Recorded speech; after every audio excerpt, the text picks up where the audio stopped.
Welcome back to our olive tree, where we're going to continue an exploration of the ways in which Ignatian spirituality helps us in the difficult task of making decisions.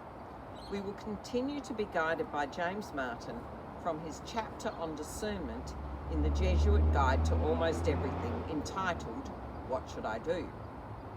Last week, James Martin invited us to reflect on the ways in which the feelings of consolation and desolation, can guide us in decision making. Today, we are going to look at the use of our imaginations. If we are finding a decision particularly difficult, James Martin has 3 suggestions.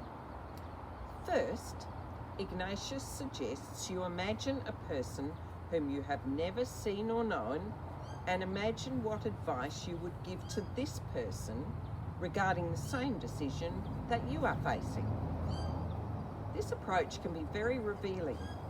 When we are freed from focusing on ourselves, we may find that we can see much more clearly the best way ahead.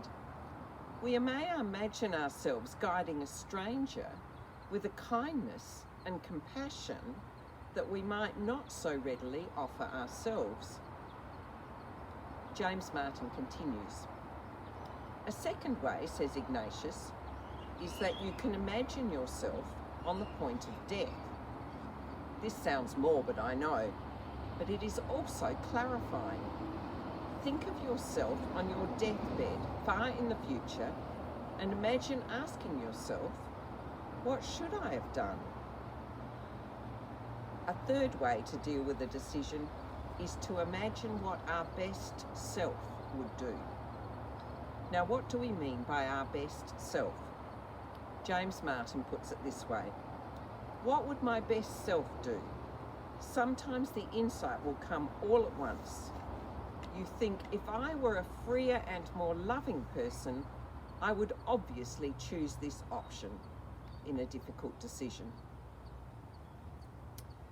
Over these weeks beside our olive tree, we have seen the way in which Ignatian spirituality uses our feelings and imaginations to help us reflect on our lives. Through our first spiritual director, Gerard Hughes, in his book God of Surprises, we met Jock, a young man who found himself happy looking at a sea view, and we wondered if keeping watch with nature was a prayer.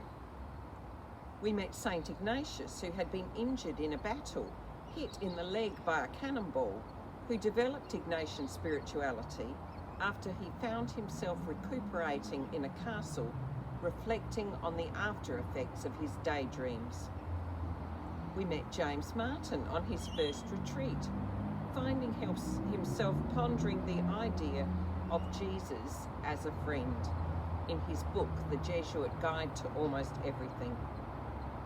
We learnt about St. Ignatius's favourite prayer, the review of the day or the examen, where we looked at our feelings through our day, for what we were grateful, what made us happy or sad, for what we were sorry, and for what we needed help with in the following day. We looked at what we noticed in a passage of scripture, and we wondered at the beauty of the idea that God is guiding us through what we notice.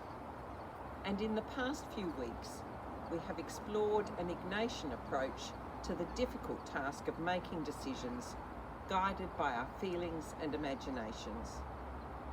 Next week, in our final time for now, beside our olive tree, we will look with Saint Ignatius at the most important question a human being can ask.